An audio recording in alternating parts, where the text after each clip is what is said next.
आते के साथ में चाटे मारे और जो अलमारी में जितना कैश था सब ले गए और लेके पैसा कहने लगी अब मकान खाली कीजिए, आप उस मकान में घुमाओगे।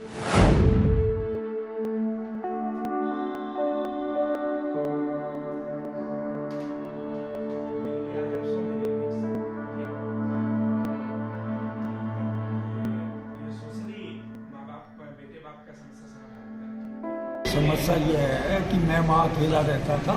4 तारीख में मेरी एनएससी की किताबें उसने छीन ली थी डाक खाने की। लड़के ने बोले कि ये पैसा मैं लूँगा, आप ये मैं जो लेकर आइडर सर्वाइवर के नाम थी, तो उसने कैश डाल दी। उनमें से मैंने कहा तो 1 लाख रुपए मैं निकाल लूँगा, आप पैक दस्तखत कर दीजिए। उसने दस्तखत कर दिए थे। मैंने 1 लाख रुपये उसकी किताब से, उसने जो तीनों मेरी एनएससी की किताबें थी ना, अपने अकाउंट में डाल दिया था आइडर सर्वाइवर के नाम से। तो 4 तारीख में, पहली तारीख में लौट गए थे, बरसी माँ थी मिसिस की, तो ये लोग 28 में आए थे और पहली में लौट गए थे 9। फिर 4 तारीख में जैसे मैंने 1 लाख रुपए निकाले तो बहुत गुस्सा हुए, बोले कि आपने क्यों निकाले। मैंने कहा मेरी 3 लाख की किताबें थी तो मैं ज़बरदस्ती छीनी है, मैंने तो 1 लाख निकाला।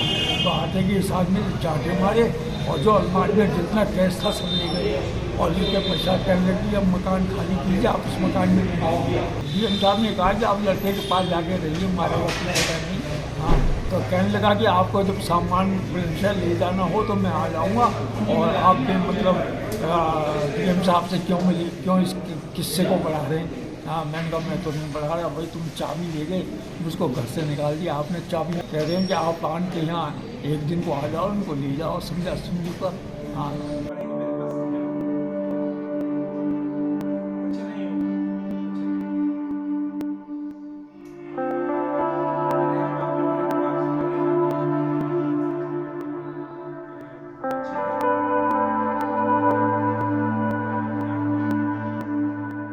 देखिए, आज जनता दर्शन में एक 88 साल के बुजुर्ग हमारे सामने आए थे कि हमारे बेटे ने हमको घर से निकाल दिया है, मेरा भरण पोषण की व्यवस्था की जाए। मैंने उनसे बात की तो उनका बेटा किसी नवरत्न कंपनी में एक बड़े पद पर कार्यरत है।